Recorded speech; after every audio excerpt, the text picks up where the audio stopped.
Chairman Cummings, Ranking Member Jordan, and members of the committee. Thank you for inviting me here today. I have asked this committee to ensure that my family be protected from presidential threats and that the committee be sensitive to the questions pertaining to ongoing investigations. I thank you for your help and for your understanding.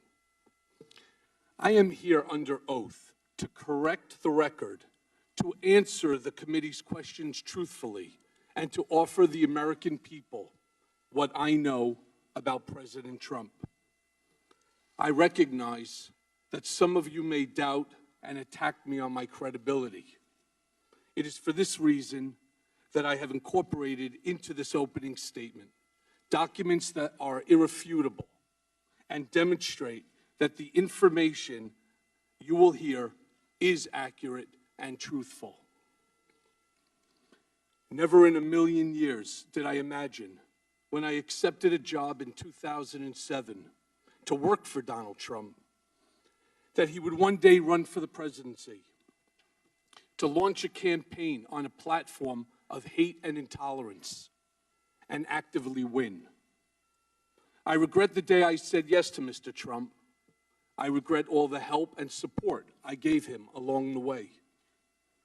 I am ashamed of my own failings and publicly accepted responsibility for them by pleading guilty in the Southern District of New York. I am ashamed of my weakness and my misplaced loyalty, of the things I did for Mr. Trump in an effort to protect and promote him. I am ashamed that I chose to take part in concealing Mr. Trump's illicit acts rather than listening to my own conscience. I am ashamed because I know what Mr. Trump is. He is a racist, he is a con man, and he is a cheat.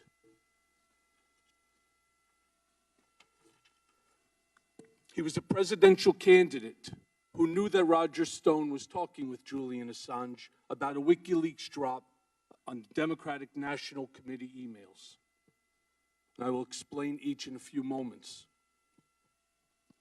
I am providing the committee today with several documents, and these include a copy of a check Mr. Trump wrote from his personal bank account after he became president to reimburse me for the hush money payments I made to cover up his affair with an adult film star and to prevent damage to his campaign. Copies of financial statements from 2011, 2012, and 2013 that he gave to such institutions such as Deutsche Bank. A copy of an article with Mr. Trump's handwriting on it that reported on the auction of a portrait of himself that he arranged for the bidder ahead of time and then reimbursed the bidder from the account of his nonprofit charitable foundation, with the picture now hanging in one of his country clubs. And copies of letters I wrote at Mr. Trump's direction that threatened his high school, colleges, and the college board not to release his grades or SAT scores. I hope my appearance here today, my guilty plea, and my work with law enforcement agencies are steps along a path of redemption that will restore faith in me and help this country understand our president better. And before going further, I want to apologize to each member, to you as Congress as a whole. The last time I appeared before Congress, I came to protect Mr. Trump. Today, I am here to tell the truth about Mr. Trump. I lied to Congress when Mr. Trump stopped negotiating the Moscow Tower project in Russia. I stated that we stopped negotiating in January of 2016. That was false. Our negotiations continued for months later during the campaign. Mr. Trump did not directly tell me to lie to Congress. That's not how he operates. In conversations we had during the campaign, at the same time, I was actively negotiating in Russia for him. He would look me in the eye and tell me there's no Russian business, and then go on to lie to the American people by saying the same thing. In his way, he was telling me to lie. There were at least a half a dozen times between the Iowa caucus in January of 2016 and the end of June when he would ask me, "How's it going in Russia?" referring to the Moscow Tower project. You need to know that Mr. Trump's personal lawyers reviewed and edited my statement to Congress about the timing of the Moscow Tower negotiations before I gave it. So to be clear, Mr. Trump knew of and directed the Trump-Moscow negotiations throughout the campaign and lied about it. He lied about it because he never expected to win. He also lied about it because he stood to make hundreds of millions of dollars on the Moscow real estate project. And so I lied about it too, because Mr. Trump had made clear to me, through his personal statements to me, that we both knew to be false, and through his lies to the country, that he wanted me to lie.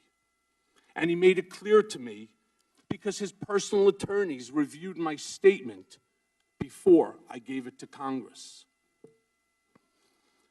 Over the past 2 years, I have been smeared as a rat by the President of the United States. The truth is much different. And let me take a brief moment to introduce myself. My name is Michael Dean Cohen, and I am a blessed husband of 24 years and a father to an incredible daughter and son. When I married my wife, I promised her that I would love her, I would cherish her, and I would protect her. As my father said countless times throughout my childhood, you, my wife, and you, my children, are the air that I breathe. So to my Laura, and to my Sammy, and to my Jake, there's nothing I wouldn't do to protect you. I have always tried to live a life of loyalty, friendship, generosity, and compassion. It's qualities my parents ingrained in my siblings and me since childhood. My father survived the Holocaust, thanks to the compassion and selfless acts of others. He was helped by many who put themselves in harm's way to do what they knew was right. And that is why my first instinct has always been to help those in need. And Mom and Dad, I am sorry I let you down. As the many people that know me best would say, I am the person that they call at 3 a.m. if they needed help. And I proudly remember being the emergency contact for many of my children's friends when they were growing up, because their parents knew that I would drop everything and care for them as if they were my own.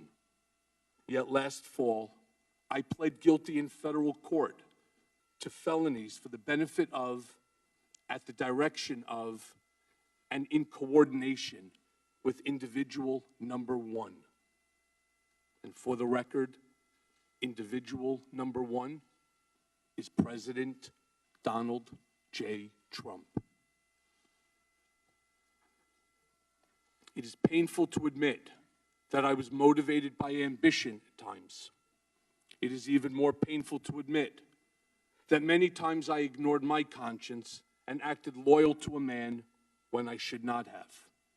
Sitting here today, it seems unbelievable that I was so mesmerized by Donald Trump that I was willing to do things for him that I knew were absolutely wrong. For that reason, I have come here to apologize to my family, to my government, and to the American people. Accordingly, let me now tell you about Mr. Trump.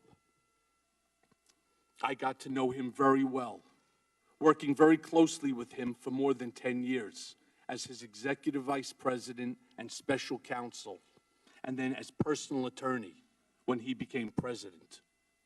When I first met Mr. Trump, He was a successful entrepreneur, a real estate giant, and an icon.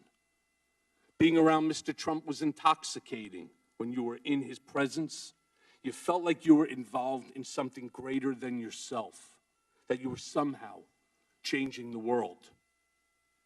I wound up touting the Trump narrative for over a decade. That was my job. Always stay on message. Always defend. It monopolized my life. At first, I worked mostly on real estate developments and other business transactions. Shortly thereafter, Mr. Trump brought me into his personal life and private dealings. Over time, I saw his true character revealed. Mr. Trump is an enigma. He is complicated, as am I. He is both good and bad, as do we all. But the bad far outweighs the good. And since taking office, he has become the worst version of himself. He is capable of behaving kindly, but he is not kind. He is capable of committing acts of generosity, but he is not generous. He is capable of being loyal, but he is fundamentally disloyal. Donald Trump is a man who ran for office to make his brand great, not to make our country great. He had no desire or intention to lead this nation, only to market himself and to build his wealth and power. Mr. Trump would often say, this campaign was going to be the greatest infomercial in political history. He never expected to win the primary. He never expected to win the general election. The campaign, for him, was always a marketing opportunity. I knew early on in my work for Mr. Trump that he would direct me to lie to further his business interests. And I am ashamed to say that when it was for a real estate mogul in the private sector, I considered it trivial. As the president, I consider it significant and dangerous. But in the mix, lying for Mr. Trump was normalized, and no one around him questioned it. In fairness, no one around him today questions it either. A lot of people have asked me about whether Mr. Trump knew about the release of the hacked documents, the Democratic National Committee emails, ahead of time. And the answer is yes. As I earlier stated, Mr. Trump knew from Roger Stone in advance about the Wikileaks drop of emails. In July of 2016, days before the Democratic convention, I was in Mr. Trump's office when his secretary announced that Roger Stone was on the phone. Mr. Trump put Mr. Stone on the speakerphone. Mr. Stone told Mr. Trump that he had just gotten off the phone with Julian Assange, and that Mr. Assange told Mr. Stone that within a couple of days, there would be a massive dump of emails that would damage Hillary Clinton's campaign. Mr. Trump responded by stating to the effect, "Wouldn't that be great?" Mr. Trump is a racist. The country has seen Mr. Trump court white supremacists and bigots. You have heard him call poorer countries shitholes. In private, he is even worse. He once asked me if I could name a country run by a black person that wasn't a shithole. This was when Barack Obama was president of the United States. And while we were once driving through a struggling neighborhood in Chicago, he commented that only black people could live that way. And he told me that black people would never vote for him because they were too stupid. And yet, I continued to work for him. Mr. Trump is a cheat. As previously stated, I am giving to the committee today 3 years of Mr. Trump's personal financial statements from 2011, 2012, and 2013, which he gave to Deutsche Bank to inquire about a loan to buy the Buffalo Bills and to Forbes. These are Exhibits 1A, 1B, and 1C to my testimony. It was my experience that Mr. Trump inflated his total assets when it served his purposes, such as trying to be listed amongst the wealthiest people in Forbes, and deflated his assets to reduce his real estate taxes. I'm sharing with you two newspaper articles, side by side, that are examples of Mr. Trump inflating and deflating his assets, as I said, to suit his financial interests. These are Exhibit 2 to my testimony. As I noted, I'm giving the committee today an article he wrote on and sent to me that reported on an auction of a portrait of Mr. Trump. This is Exhibit 3A to my testimony. Mr. Trump directed me to find a straw bidder to purchase a portrait of him that was being auctioned off at an Art Hamptons event. The objective was to ensure that this portrait, which was going to be auctioned last, would go for the highest price of any portrait that afternoon. The portrait was purchased by the fake bidder for $60,000. Mr. Trump directed the Trump Foundation, which is supposed to be a charitable organization, to repay the fake bidder, despite keeping the art for himself. And please see Exhibit 3B to my testimony. And it should come as no surprise that one of my more common responsibilities was that Mr. Trump directed me to call business owners, many of whom are small businesses that were owed money for their services, and told them that no payment or a reduced payment would be coming. When I asked Mr. Trump, or when I told Mr. Trump of my success, he actually reveled in it. And yet, I continued to work for him. Mr. Trump is a con man. He asked me to pay off an adult film star with whom he had an affair and to lie about it to his wife, which I did. And lying to the First Lady is one of my biggest regrets because she is a kind, good person, and I respect her greatly, and she did not deserve that.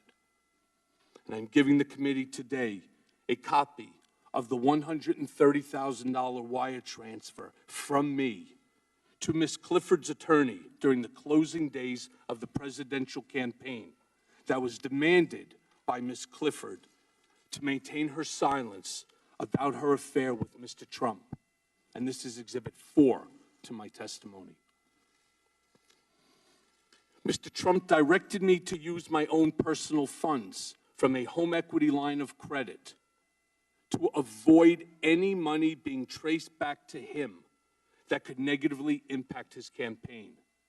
And I did that too, without bothering to consider whether that was improper, much less whether it was the right thing to do or how would it impact me, my family, or the public. And I am going to jail in part because of my decision to help Mr. Trump hide that payment from the American people before they voted a few days later. As Exhibit 5A to my testimony shows, I am providing a copy of a $35,000 check that President Trump personally signed from his personal bank account on August 1st of 2017, when he was President of the United States, pursuant to the cover-up, which was the basis of my guilty plea to reimburse me, the word used by Mr. Trump's TV lawyer, for the illegal hush money I paid on his behalf. This $35,000 check was one of 11 check installments that was paid throughout the year while he was president. Other checks to reimburse me for the hush money payments were signed by Donald Trump Jr. and Alan Weisselberg. And see for that example 5B. The President of the United States thus wrote a personal check for the payment of hush money as part of a criminal scheme to violate campaign finance laws. And you can find the details of that scheme directed by Mr. Trump in the pleadings in the U.S. District Court for the Southern District of New York. So picture this scene. In February of 2017, 1 month into his presidency, I'm visiting President Trump in the Oval Office for the first time, and it's truly awe-inspiring. He's showing me all around and pointing to different paintings, and he says to me something to the effect of, "Don't worry, Michael, your January and February reimbursement checks are coming." They were FedExed from New York, and it takes a while for that to get through the White House system. As he promised, I received the first check for the reimbursement of $70,000 not long thereafter. When I say con man, I'm talking about a man who declares himself brilliant, but directed me to threaten his high school, his colleges, and the college board to never release his grades or SAT scores. As I mentioned, I'm giving the committee today copies of a letter I sent at Mr. Trump's direction threatening these schools with civil and criminal actions if Mr. Trump's grades or SAT scores were ever disclosed without his permission. And these are under Exhibit 6. The irony wasn't lost on me at the time that Mr. Trump, in 2011, had strongly criticized President Obama for not releasing his grades. As you can see in Exhibit 7, Mr. Trump declared, "Let him show his records," after calling President Obama a terrible student. The sad fact is that I never heard Mr. Trump say anything in private that led me to believe he loved our nation or wanted to make it better. In fact, he did the opposite. When telling me in 2008 or 2009 that he was cutting employees' salaries in half, including mine, he showed me what he claimed was a $10 million IRS tax refund. And he said that he could not believe how stupid the government was for giving someone like him that much money back. During the campaign, Mr. Trump said that he did not consider Vietnam veteran and prisoner of war Senator John McCain to be a hero because he likes people who weren't captured. At the same time, Mr. Trump tasked me to handle the negative press surrounding his medical deferment from the Vietnam draft. Mr. Trump claimed it was because of a bone spur, but when I asked for medical records, he gave me none and said that there was no surgery. He told me not to answer the specific questions by reporters, but rather offer simply the fact that he received a medical deferment. He finished the conversation with the following comment: "You think I'm stupid? I'm not going to Vietnam." And I find it ironic, Mr. President, that you are in Vietnam right now. And yet, I continue to work for him. Questions have been raised about whether I know of direct evidence that Mr. Trump or his campaign colluded with Russia. I do not, and I want to be clear, but I have my suspicions. Sometime in the summer of 2017, I read all over the media that there had been a meeting in Trump Tower in June of 2016 involving Don Jr. and others from the campaign with Russians, including a representative of the Russian government, and an email setting up the meeting with the subject line, "Dirt on Hillary Clinton." And something clicked in my mind. I remember being in a room with Mr. Trump, probably in early June of 2016, when something peculiar happened. Don Trump Jr. came into the room and walked behind his father's desk, which in and of itself was unusual. People didn't just walk behind Mr. Trump's desk to talk to him.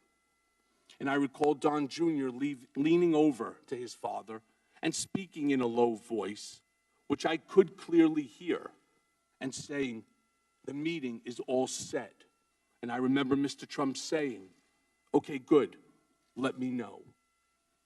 What struck me as I looked back and thought about the exchange between Don Jr. and his father was, first, that Mr. Trump had frequently told me and others that his son Don Jr. had the worst judgment of anyone in the world, and also that Don Jr. would never set up any meeting of significance alone, and certainly not without checking with his father. I also knew that nothing went on in Trump world, especially the campaign, without Mr. Trump's knowledge and approval. So I concluded that Don Jr. was referring to that June 2016 Trump Tower meeting about dirt on Hillary with the Russian representatives when he walked behind his dad's desk that day, and that Mr. Trump knew that was the meeting Don Jr. was talking about when he said, "That's good, let me know." Over the past year or so, I have done some real soul searching, and I see now that my ambition and the intoxication of Trump power had much to do with the bad decisions, in part, that I made. And to you, Chairman Cummings and Ranking Member Jordan, and the other members of this committee, the members of the House and Senate, I am sorry for my lies and for lying to Congress. And to our nation, I am sorry for actively working to hide from you the truth about Mr. Trump when you needed it most. For those who question my motives for being here today, I understand. I have lied, but I am not a liar. And I have done bad things, but I am not a bad man. I have fixed things, but I am no longer your fixer, Mr. Trump.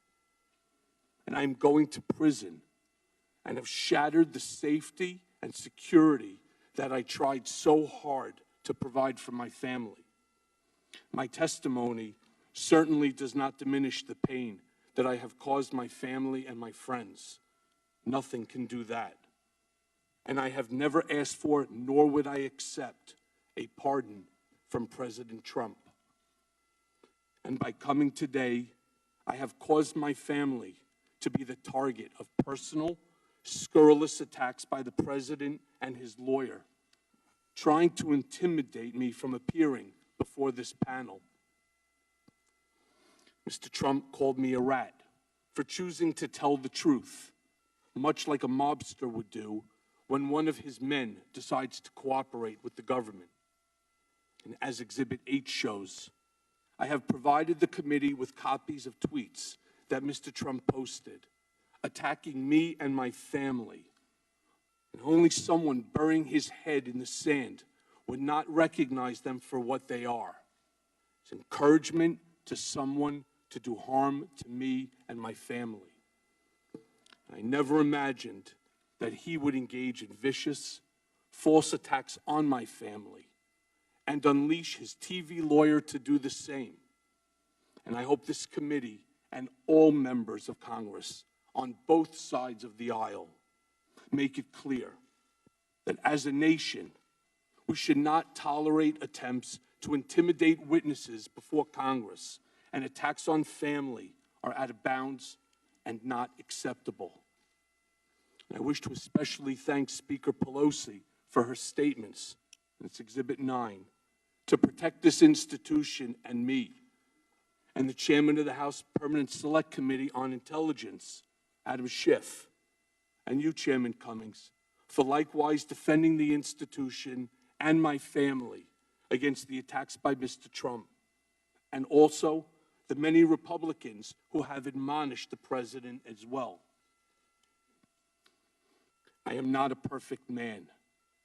I have done things I am not proud of, and I will live with the consequences of my actions for the rest of my life. But today, I get to decide the example that I set for my children and how I attempt to change how history will remember me. I may not be able to change the past, but I can do right by the American people here today.